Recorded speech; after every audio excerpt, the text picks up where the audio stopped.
토론사회를 담당할 충주학 연구소장 이성호입니다. 인사드리겠습니다. 날씨가 추워져서 실내도 꽤 싸늘한데 또 연말이라서 하실 일도 많으실 텐데 이렇게 종합토론까지 함께해 주신 청중 여러분께 진심으로 감사의 말씀을 드립니다.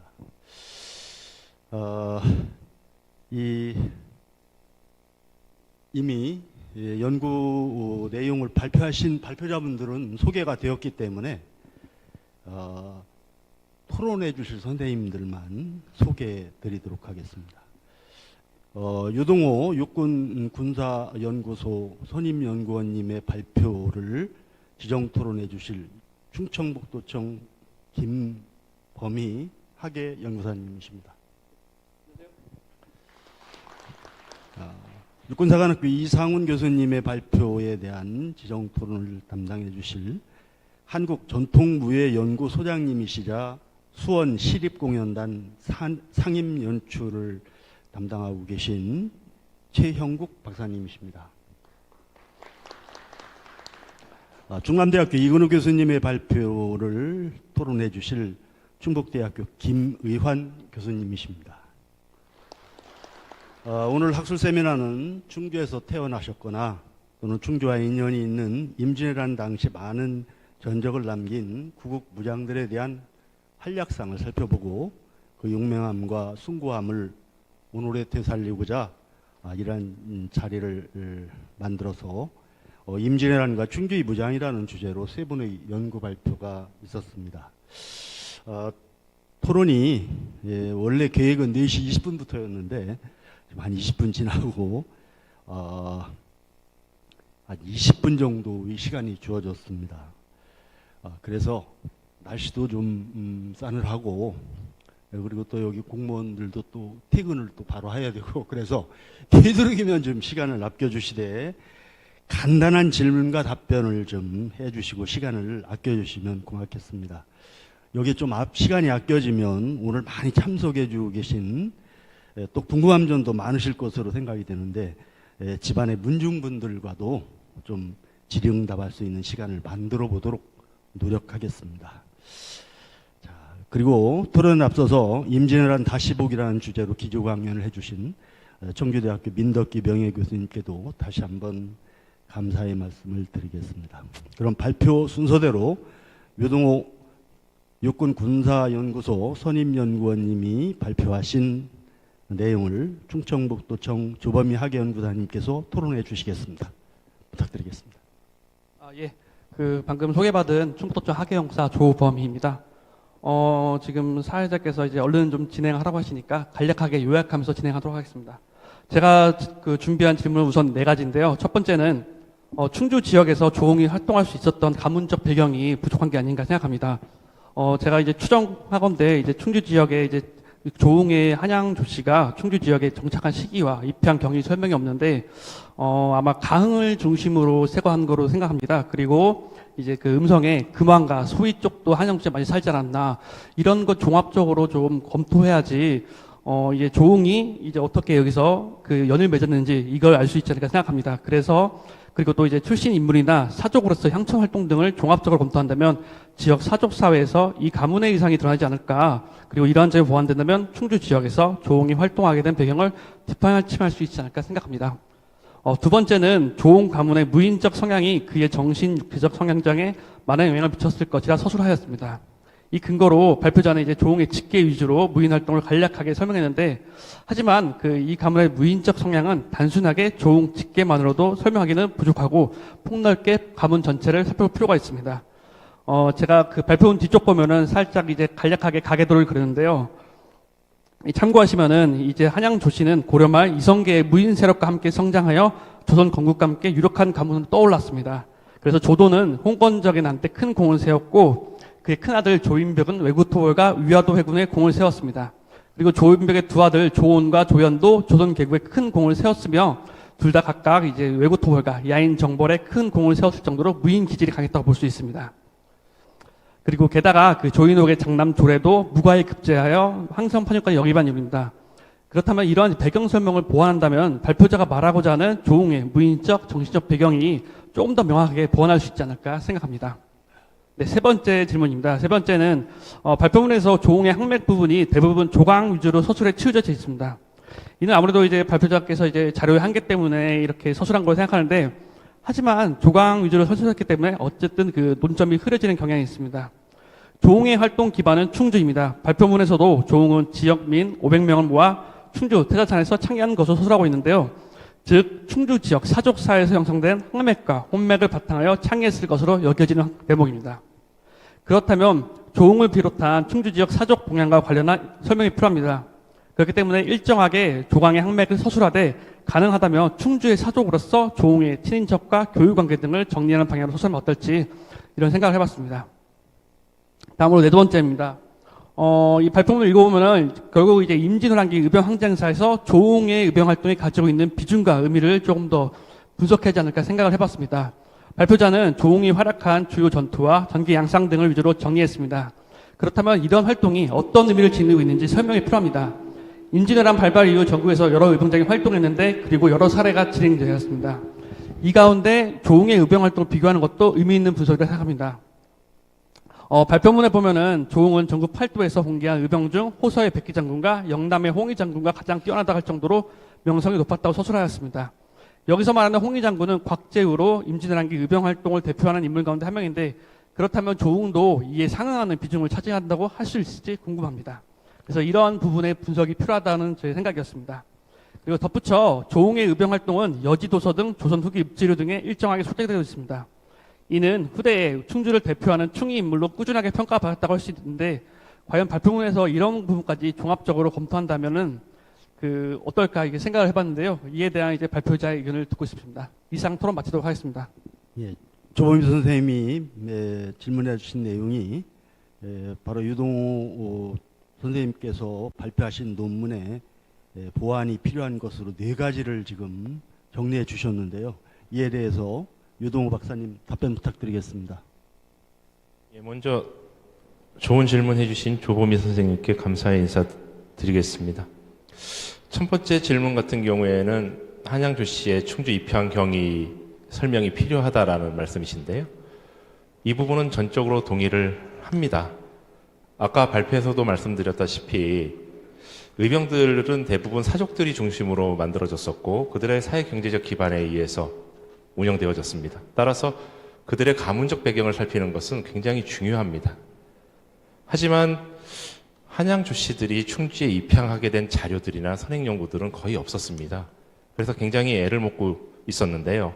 다만 이 질문지를 받고 제가 나름 더 조사를 해보니 안동이나 영양이나 당진 등 한양조 씨들이 낙향하게 된 계기들이 대부분이 기묘사화 때 조광조의 화를 피하기 위해서 내려왔더라고요. 충주도 아마 다르지 않을 것이라고 생각을 합니다. 다만 제가 기묘사화 때 피화를 입었었던 인물들을 기록한 기묘당적이라고 하는 명단이 있습니다. 그 명단에 쭉 살펴봤더니 충주 지역에 한양조 씨 인물은 없었어요. 굉장히 난간에 봉착을 했었지요.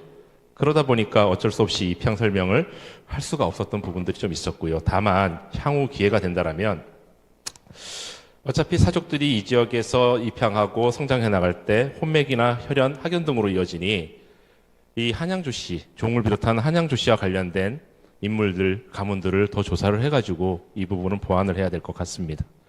두 번째 질문은 이제 가문의 무인적 성향이 조웅의 의병 활동에 영향을 미쳤다라는 질문을 의병 활동에 영향을 미쳤다라는 이 논지가 설득력을 얻으려면 직계 자손뿐만이 아니라 한양조 씨 전반을 살펴봐야 된다라고 이제 지적을 해주셨는데요.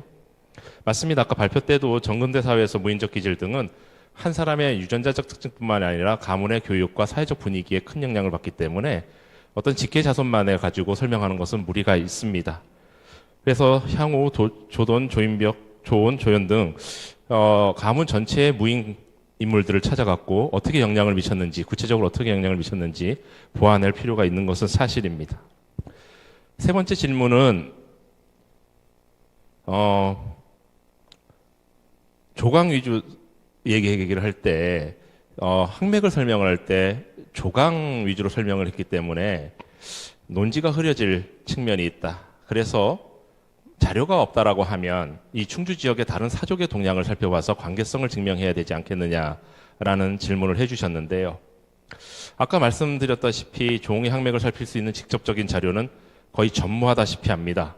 그래서 제 딴에는 나름 목의 조강집에 조홍이 조강에 사사를 받았다라는 한 줄을 보고 스승이니까 비슷한 사상과 학문을 사사받지 않았을까라는 막연한 생각에 추정을 해보고 조강을 주로 연구를 했었던 것입니다. 하지만 이 부분은 추정에 가까울 수가 있고요. 사실 부족한 점이 많습니다.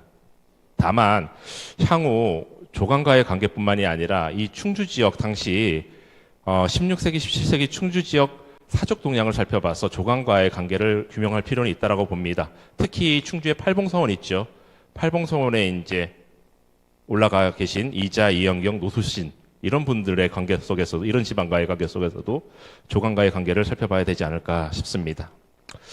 네 번째는 이제 본 발표문에는 이 조강의병 활동에 대한 의의가 사실은 들어가 있지 않습니다. 이것은 솔직히 제가 그까지 생각을 못했었던 것이고요. 토론자께서 지적을 해주신 다음 제가 나름 생각을 해서 규명을 해서 아까 발표 시간에는 말씀을 드렸습니다. 조홍의병 활동의 의의는 크게 군사적, 상징적 측면에서 이제 우리가 살펴볼 수 있는데 군사적 측면에서는 조홍의병진이 일본군의 후방지원 부대를 지속적으로 공격해서 충주를 기반으로 하고 있는 보급 체계를 약화시켰고 이것이 결국 일본군의 전략을 변화시키는 데까지 이르렀다. 뭐 물론 전체는 아니겠지만 일조하였다 정도가 맞겠지요. 이런 부분은 실질적 영향이니까 큰 군사적 의의를 가질 수가 있다고 봅니다. 두 번째는 상징적인 측면인데요. 이런 인물사나 의병사를 하게 되게 보면 상징적인 측면을 등한시하는 경우가 있습니다. 그러나 그렇지가 않습니다. 어떤 상징점, 구심점이 있어야지 전력이 약한 측에서는 하나로 뭉칠 수가 있고 전력이 강화될 수가 있어요. 이것을 현대군에서는 정신전력 강화라고 합니다. 실제 이 프로그램들이 굉장히 강화되고 있고요. 현재군에서는. 똑같다고 생각을 합니다. 백기 장군으로 충주 지역민들에게 우러러 보이는 이 조홍은 당시 충주 지역민들을 하나로 똘똘 뭉치는 효과를 발휘했다라고 생각을 합니다. 더 나아가 사후에 어떤 선무 원종 공신 등록에 책록이 된다라든가 그리고 정려가 생긴다라든가 이런 모습들은 이 지역의 상징적인 인물로 부각될 수 있었다라는 것들을 우리가 의미로 삼을 수가 있겠죠. 이런 부분들을 사실 아까 발표 시간에는 발표를 했지만 원문에 들어가 있지 않습니다. 이런 부분들은 기회가 된다면 나중에 더 보완하도록 하겠습니다. 이상입니다. 네, 조병인 선생님 답변 되셨습니까? 예, 그러면 다음으로 육군사관학교 이상훈 교수님의 발표에 대해서 최영국 박사님께서 토론해 주시겠습니다.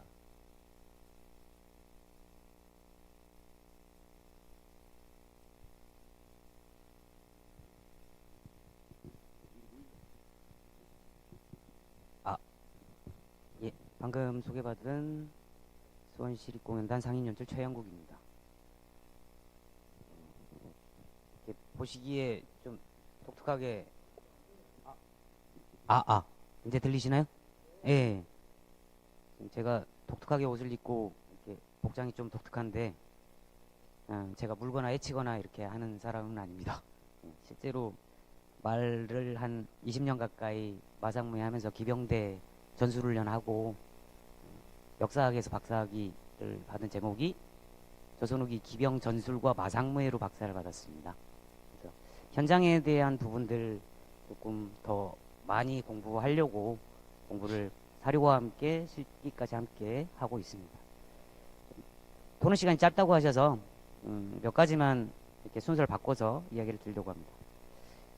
신립이 당금대로 전투 장소를 선정한 것은 나름대로 판단 기준에 따라서 합리적 선택이다라고 판단하신 부분은 저 또한 적극 동의합니다. 저도 기병대 마상훈련을 한 20년 정도 훈련을 진행을 하면서 제가 만약 신립 장군이었다면 이라고 생각을 했을 때 제대로 훈련을 갖추지 못한 병사들을 모아서 1만의 병력을 가지고 싸운다고 했을 때 가장 소수일지라도 자기가 믿는 정의의 기병을 바탕으로 전투를 진행할 수밖에 없었던 신립의 상황이 충분히 이해가 됩니다. 만약 이를 통해서 도성으로 진출하는 왜군의 그 진격 속도를 최대한 늦추고 그리고 승전 이후에 지방에서 응원군이 더 도달을 한다면 적을 신속하게 퇴각시킬 수 있고 한양을 효과적으로 방어할 수 있는 시간을 볼 수 있지 않을까라고 생각하는 부분은 저도 역시나 적극 동의하는 부분입니다. 그래서 두 번째 질문으로 판금대 전투 시 조선군 병력의 규모를 사료에 따라서 약 10,000명 정도로 보이고 있습니다. 그런데 여기에는 수많은 군사들이 섞였을 가능성이 높은데요. 여기에서 신립이 가장 신뢰했던 정예 기병의 숫자는 대략 어느 정도로 판단하고 있는지 이 부분이 어떻게 보면 신립 장군의 전술에서 가장 중요하고 핵심적인 부분이거든요. 그래서 이 판금대 배수진 기병 돌격 전술의 그 평가와 직결되는 부분이기 때문에 교수님의 의견을 좀 여쭙고 싶습니다. 그리고 판금대 전투 패배 원인이 본고의 핵심적인 부분입니다. 그런데 교수님께서 한 4가지 정도 패착 원인을 짚으셨는데요. 저는 여기에 개인적으로 한 가지 더 의견이 좀 추가되었으면 하는 게 바람입니다. 당시 서울에서 신립장군을 비롯해서 방어군의 사기와 신뢰의 문제입니다. 몇 가지 기록을 보면 2일의 상주전투 패배 소식 이전에 이미 신립이 충주 방어선을 지키기 위해 군사들을 모집하는 과정에서 군사들이 모이지 않습니다. 군관들이 소집 명령을 내렸어도 이동하지 않는 아주 낭패를 본 기록이 상당히 많이 보입니다. 특히나 여러분들도 잘 아시겠지만 신립의 부관이었던 전 목사 김여물도 함께 전사를 했는데 김여물 같은 경우도 당시에 감옥에 있었습니다.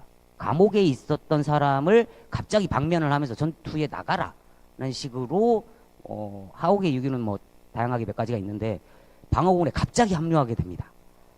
따라서 충주 방어를 위한 지휘부에 대한 군사적 신뢰가 안타깝게도 제대로 형성되지 않았었던 아주 근원적인 문제가 이 전투의 패전에 아주 어떻게 보면 근원적인 문제이기도 합니다. 전투에서 지휘부에 대한 신뢰는 군사들의 사기와 직결되는 문제이고 이게 전통시대일수록 가장 중요시 드러나는 부분이기도 합니다. 그래서 이러한 패전 분석에 대해 이러한 부분들을 하나 좀 더 짚어서 설명을 해주신다면 훨씬 더 논고가 많은 분들한테 그리고 대중적 설득력이 있을 거라고 생각을 합니다. 감사합니다. 네. 최영국 박사님께서는 이상훈 교수님이 주장하신 그런 내용에 대해서 대체적으로 동의하시면서 3가지 궁금증을 말씀해 주셨고요. 또 아울러서 추가적으로 이 판금대 전투의 패배 원인에 이상훈 교수님이 말씀하신 4가지에다가 이 지휘부에 대한 군사적 신뢰가 중요한데 그게 제대로 안 됐기 때문이 아니겠는가, 이 문제도 좀 추가하는 게 어떻겠느냐는 그런 의견이셨습니다. 이상훈 교수님 답변 부탁드립니다. 네, 시간이 없기 때문에 짧게 답변 드리겠습니다. 그 사기 신뢰 문제는 전적으로 동의하고 반영하도록 하겠습니다. 필요한 부분입니다. 그리고 그 기병 숫자 문제 말씀하셨는데 그 예를 들어서 청해진의 그 장보고 기병이 839년에 5,000 기병으로 10만 보병을 물리칩니다. 그런 걸로 봐서는 아마 1,000기 정도가 정예였고 그 다음에 주변에서 끌어모은 게 한 2,000기 정도 돼서 대략 한 3,000기 정도는 되지 않았을까. 근데 정예는 1,000기 정도라고 판단을 하고 있습니다. 이에 대해서 오히려 소장님한테 답변을 부탁드리겠습니다. 제 답변은 이상입니다. 소장님, 예.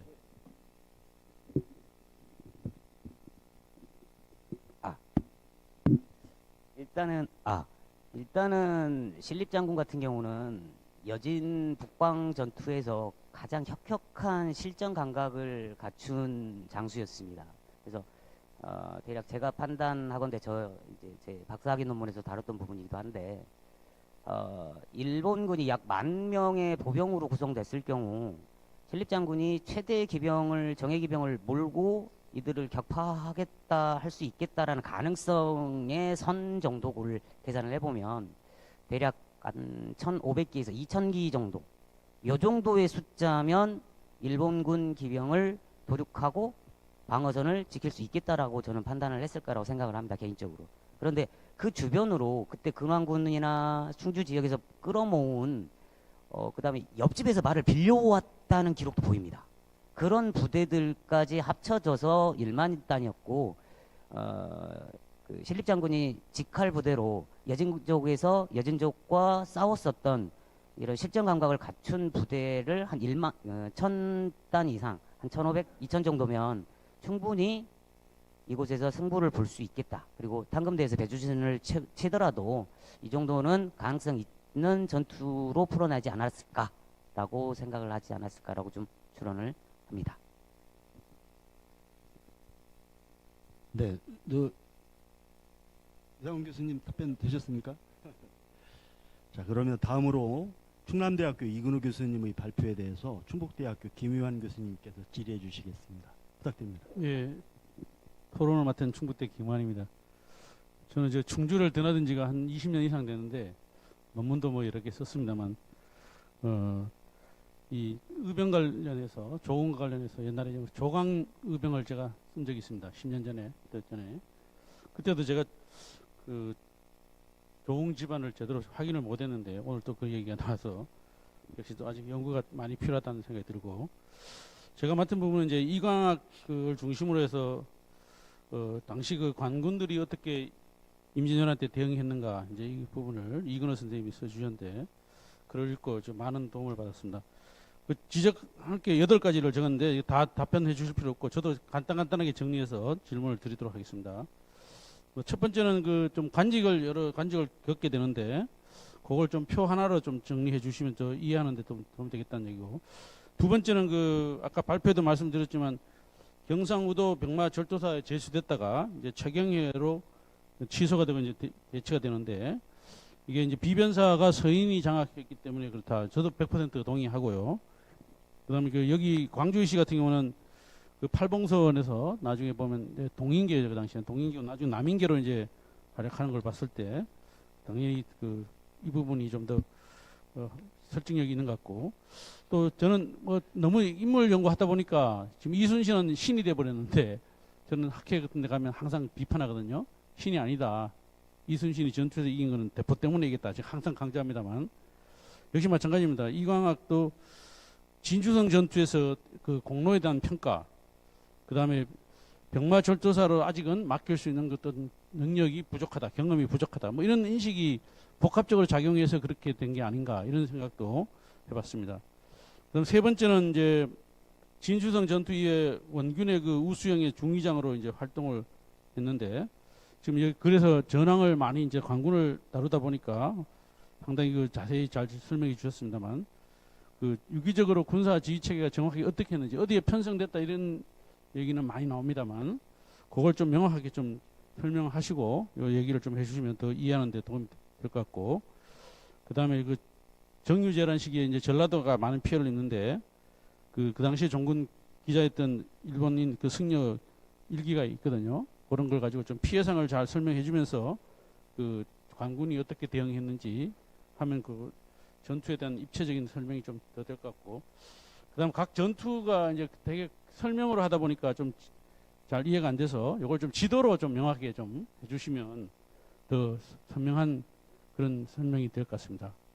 그리고 아까 6번째는 아까 발표자께서 중간에 말씀하셨기 때문에 제가 생략하기로 하고 7번째는 그 남방에 쓸만하다 뭐 이렇게 이제 했는데 아마 그 밑에 남해안보다는 이제 남쪽 지방에서 전투를 한 경험이 많기 때문에 아마 그래서 그 북방보다는 남방 쪽에 그 지리도 잘 알고 전투 경험도 있고 해서 그래서 나중에 이제 정유재란 때는 전라병사로 이제 임명된 게 아닌가 해서 이광학을 좀 더 개인을 다룬다면 또 부각을 해서 이 부분을 좀 평가해 줬으면 좋겠다 이런 말씀을 드리겠습니다. 이상입니다.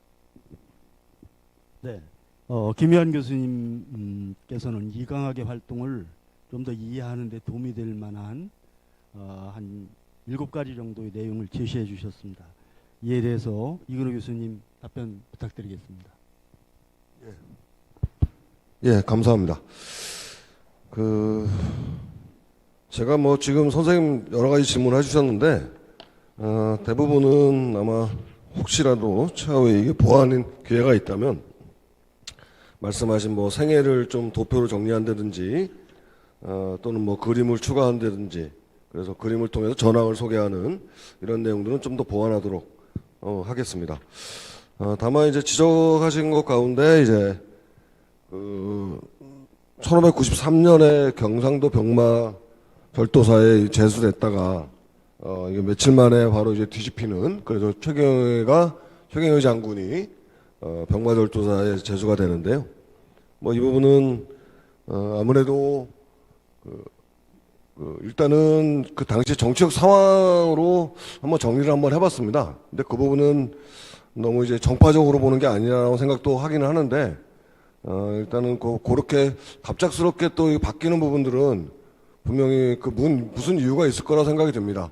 있을 거라 생각이 듭니다만, 아마 그 부분이 뭐 여러분들이 잘 아시다시피 뭐 이순신이 백의종교라는 문제라든지 이런 부분도 일단은 그 당시의 정치적 상황과 관련해서 해석을 한번 해봐서 그와 관련해서 한번 해석을 한번 해봤는데 이 부분은 좀 더 보완하도록 하겠고요.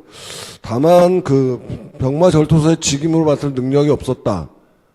글쎄요, 이 능력을 어떻게 평가를 해야 될지는 잘 모르겠습니다. 또 이게 계량이 될 수 있는 게 아니고 그런 부분이 있어서 또 앞서 말씀드린 바와 같이 여러 차례의 전투 경험이 있었고 그런 차원에서 이건 좀 더 한번 고민을 한번 해보길 문제이긴 합니다만 이걸 계량화할 수 있을지 좀 자신이 없어서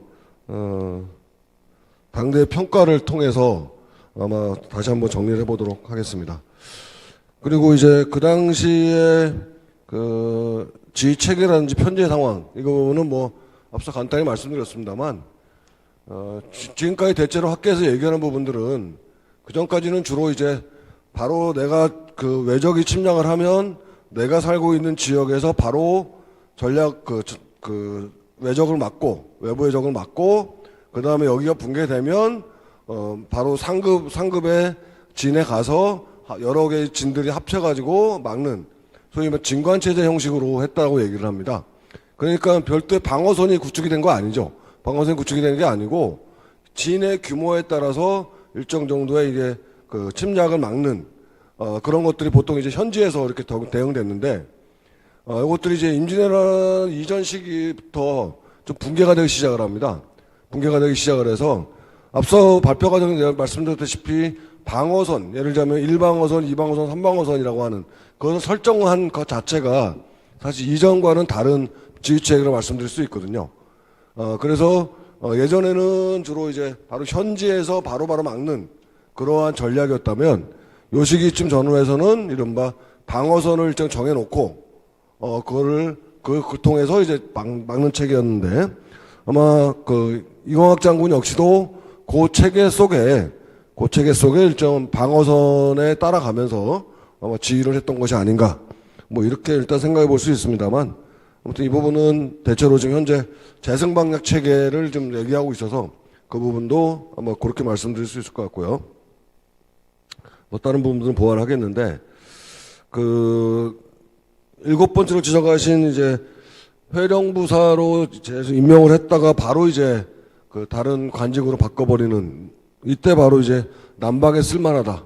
아마 많은 장수들이 있습니다만 당시에 그 외적 어떤 외적들이 대응하느냐에 따라서 아마 나름대로의 특기들이 있었던 것 같아요. 뭐 그거는 사실 역사적으로도 그런 선례들이 많이 있고요.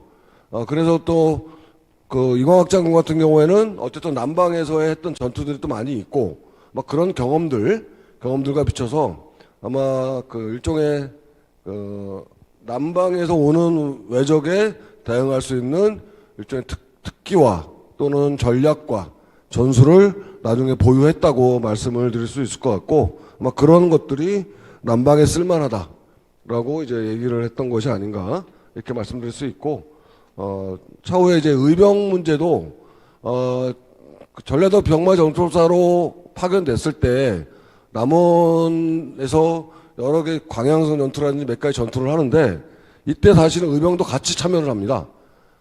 그래서 이게 우리가 관군과 의병을 이양 대립적으로 볼 것이 아니고 일정 일체화됐던 적도 있다. 그런 관점으로 접근을 해본다면 좀 더 임진왜란을 극복한 동력들을 다른 측면에서 얘기할 수 있지 않을까 싶습니다. 예, 이상입니다. 네. 지금 그 제시해 주신 그 내용에 대해서 앞으로 좀 더 보완을 하시겠다, 뭐 이런 말씀을 해 주셨습니다. 김영하 교수님 답변 되셨습니까?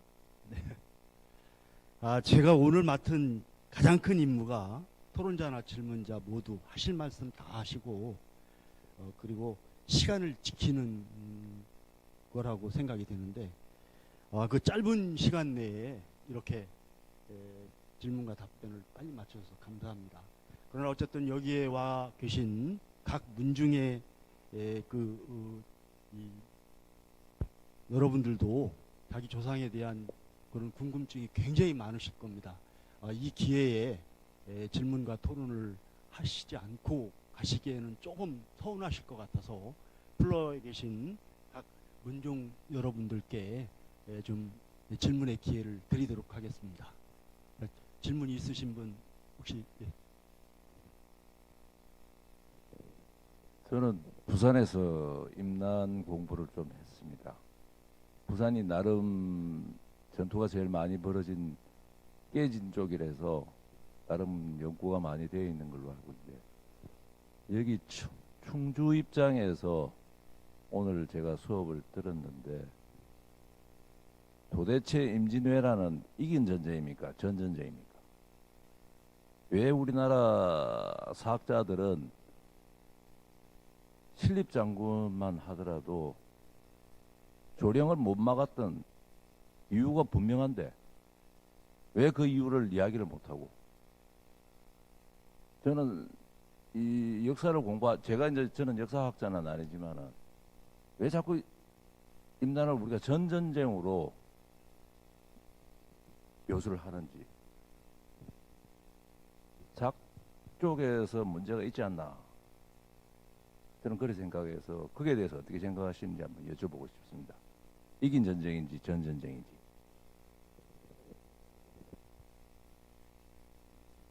이상훈 교수님이 한번 답변해 주시는 게.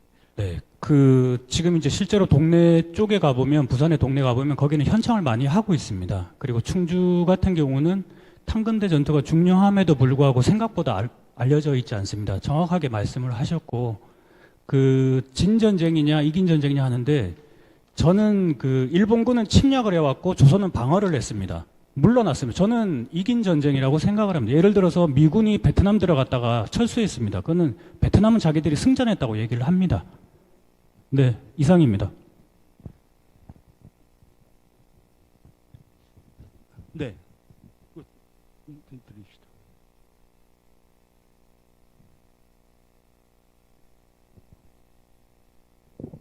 예, 오늘 제가 앉아서 말씀 좀 드리겠습니다. 괜찮겠습니까? 예. 오늘 여러 박사님들, 교수님들 많이 배웠고 진심으로 감사드립니다. 충장공정 중에 대표로서 진짜 수십 년 동안 퇴장의 명예라는 걸 왜곡된 역사에 대한 가슴의 먹으리 오늘 좀 풀리는 것 같습니다. 이 교수님 감사드리고요. 어쨌거나 오늘 두 가지를 크게 배웠는데요. 제가 일단은 민 교수님이 선조가 도망간 것이 잘한 것이다라는 내용은 큰 깨달음을 얻었고요. 그 다음에 이 교수님이 조령을 못 막은 게 아니고 안 막은 게 아니고 못 막을 수밖에 없었다는 게 아주 큰 깨달음입니다. 감사드리고, 저는 종중의 대표로서 사실은 지금은 종중이 큰 역할을 해야 되는 시점이라고 저는 봅니다. 아시는 분은 계시겠지만 우리나라 종중이 보유하고 있는 땅이 서울시의 30배입니다. 23억 7천만 평, 공시지가 700조입니다. 1000조가 넘습니다. 이 재산을 종중이 올바르게 쓰고 있지 않습니다. 선조의 이름을 되찾고 명의를 되찾고 하는데 한 푼도 안 쓰고 있습니다. 저희 충장공이 앞장서겠습니다. 그리고 여기 계신 분들 제가 다 모시고 우리 곤지암에 우리 충장공 선영이 있습니다. 제가 이런 학술대회는 안 되더라도 뭔가 선조의 위대한 모습을 제대로 알리기 위한 행사를 하겠습니다. 반드시. 그 다음에 최영국 박사님의 지적에 대해서 감사드리는 것 중에 하나는 지휘부의 신뢰 문제는 상당히 중요하고, 제가 느낀 거는 신뢰 문제가 없었기 때문에 지휘체제가 제대로 없었기 때문에 좌우 협공 같은 그런 걸로 인해서 당할 수밖에 없지 않느냐 하는 생각이 들어서 그 말씀 드리면서 오늘 정말 감사의 말씀 드리고자 감히 한 말씀 했습니다. 감사합니다. 네, 고맙습니다. 뭐 질문을 하신 게 아니라 앞으로 우리 충장공 이 종회 그 회장님으로서 이 연구에 도움이 될 수 있는 일 하시겠다 그러니까 오늘 발표하신 여러분들도 꼭 좀 참여해서 이런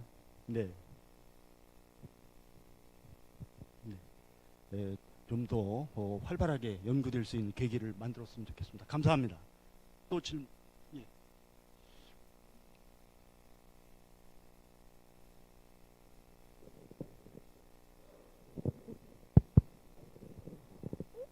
제가 나이가 제일 어린 것 같은데 일어나서 있습니다. 이상원 교수님 그 강의를 잘 들었습니다. 신립에 대한 새로운 시각으로도 많이 봤고 왜 폐했는지 왜 도령 관문을 포기하고 이 충직 평화를 택하게 됐는지를 알게 돼서 되게 고마웠는데 세 가지 질문이 있습니다. 강의를 들으면서 신립 장군에 대한 평가가 기득권들의 임진왜란에 대한 평가에 대한 희생양으로 이해도 되는 건지 그리고 또 한 가지는 신립 장군이 패배한 이유가 매복에서 좌우 군대랑 그것도 제일 중요한 그 중앙 군대 있고 삼각 편제에 대한 협공에서 졌다 그러는데 그러면 그걸 미연에 방지할 수 없었던 건지 척후병이나 또 천병이나 또 주민들의 협조가 없었는지 이 사항들을 좀 궁금해서 질문드렸습니다.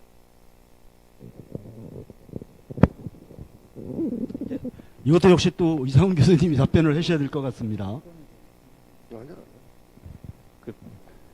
네, 첫 번째 그 기득권의 희생양이 아닌가라는 부분인데 사실 저는 개인적으로는 그렇게 생각을 합니다. 누군가는 패전의 책임을 져야 되니까 그리고 이제 도성이라는 상징적인 공간을 정근대 왕조에서 빼앗겼지 않습니까?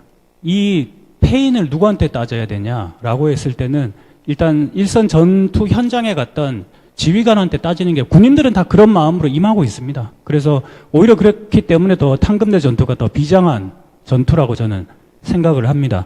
그리고 두 번째 말씀하셨는데 미연에 방지 못했냐. 그러니까 일본군은 그런 걸 하기 위해서 조선군 복장을 입고 침투를 했습니다.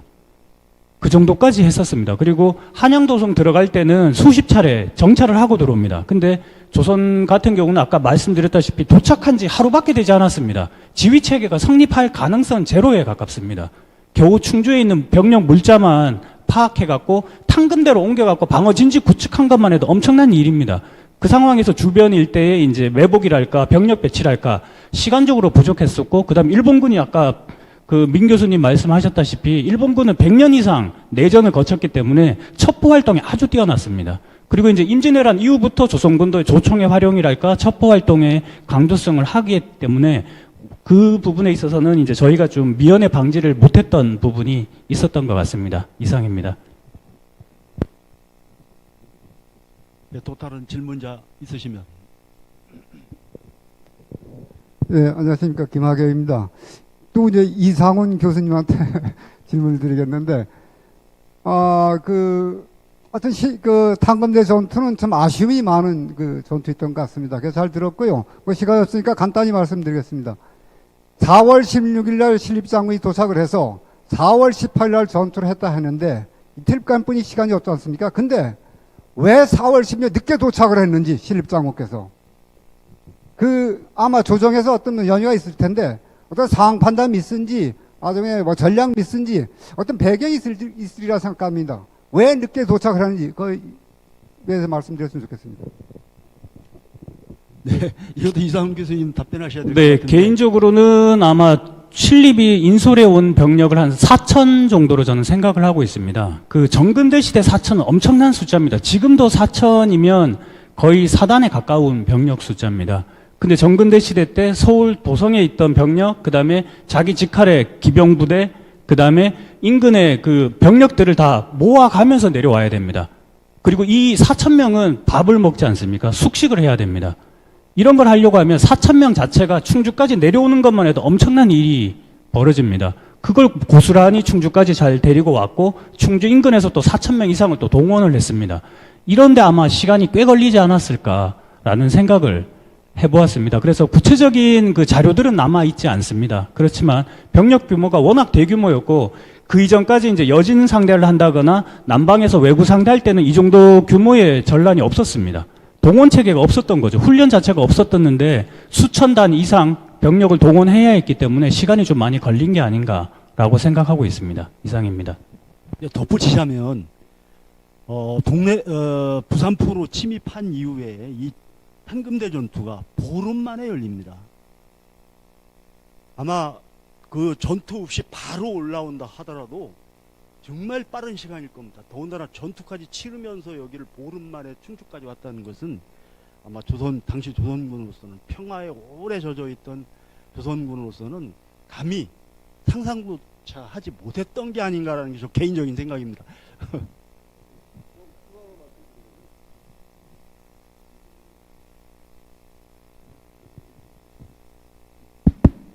추가로 좀 말씀드리면 이게 결국에는 종래의 소위 말하는 지휘체계라든지 뭐 이런 것들이 사실은 변하는 과정이거든요. 사실 그 시기가. 그러는 과정에서 요 소위 말하는 아까 말씀드린 재생방역이라고 하는 것들은 일단은 지휘관이 군사를 인솔해서 특정 지점 방어선에 가는 거거든요. 근데 이제 기록에 보면 신립이 장수를 군인들을 모으는데 그 모이는 게 여의치 않았대요. 그래서 뭐 아까 지금 김영우로 뭐 옥에 있는 사람도 뽑아내고 막 그랬다고 말씀하셨는데 일단은 인솔할 군사들이 충분히 모여지지 않았습니다. 그래서 어떤 기록에 보면 뭐 기껏 모은 병사가 1000명도 안 됐다라고 하는 기록도 있습니다. 그런 정도로 군사를 모아서 인솔해서 오는 과정들이 쉽지 않았던 것 같아요. 일단은 거기서 이유를 찾을 수 있을 것 같습니다. 혹시 또 다른 질문 있으신가요? 시간이 좀 예정 시간보다 많이 흘렀습니다. 한 분만 더 받겠습니다.